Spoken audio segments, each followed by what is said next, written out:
How are you today? As you know, I love books. I love good stories, and I love sharing them with you. And it may be cold where I live, but there's no snow outside. So I did the next best thing. I pulled out a book about a huge snowstorm. It's called Blizzard. It's by Calcott honoree John Rocco, who not only wrote the story, but he did the illustrations. And actually, it's based on what happened to him when he was 10 years old, growing up back east. So I hope you like the story as much as I do. Okay. One day, when I was a young boy, nearly 4 feet of snow fell from the sky. This is my story. That's a lot of snow. Blizzard. Monday. The first flake fell right before recess. It was followed by many, many more. The wind whipped up and school closed early. Yay! By the time my sister and I got home, the snow was already over our boots. The snow continued to fall through the night, and I thought it would never stop. Tuesday. The next morning, the snowdrifts were so high, we couldn't open our front door. So we went out the window instead. Be careful. Wouldn't that be fun? Go out the window. Woof! We laughed as we sank deep into the frozen powder. But walking was hard. It was like trying to move through white quicksand. Oof! Every few steps, I had to stop and rest. It was even too deep for our sled. We need sled dogs. Look at their dog head poking up. When we went back inside, we were cold, wet, and tired. Welcome back, explorers. The dog. We made camp by the wood stove, and our feet tingled as we sipped hot cocoa made with milk. He's reading Arctic Survivors. Wednesday. On the third day, Dad shoveled the driveway so he could get the car out when the snowplows came. We dug tunnels and secret rooms under the snow. An igloo can keep you warm in sub-zero temperatures. What's an igloo? Thursday. By day 4, the plows still hadn't come. I wondered if we'd ever see grass again. Look at that. Inside, things got tense as our food started to run out. I knew we couldn't survive much longer on cocoa made with water. We need to get to the store, but the roads aren't plowed and we certainly can't walk through this. It's a lot of snow. Friday.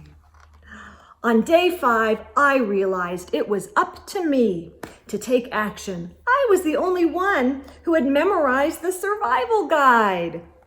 I was the only one who knew what equipment was required. Look at his dogs helping him. What do you think he's gonna do? With a tennis racket? Oh, look at that. He put them on his feet like snowshoes. I was the only one light enough to walk on top of the snow. Wow. Saturday. On day 6, I made a list. Milk, bread, eggs, candy bar. I prepared the sled. Then I set off. See him walking with his tennis rackets. My usual landmarks were covered with snowdrifts, but I managed to check in with the neighbors on my long journey. Candles, cat food, coffee, peanut butter. Okay. Look at the snow's up to the window there. And look, these pages open up to one big page. Let's see if we can do this here. Oh, it's a big map of his neighborhood. And here's his house where he's starting. And you can see his trail where he checks in with the neighbors. He comes all the way around. Oh, helped build a snowman down here. Climbed a lookout. Kept going around. Look at all this snow. Oop, went the wrong way. Came down. Let's see on this page.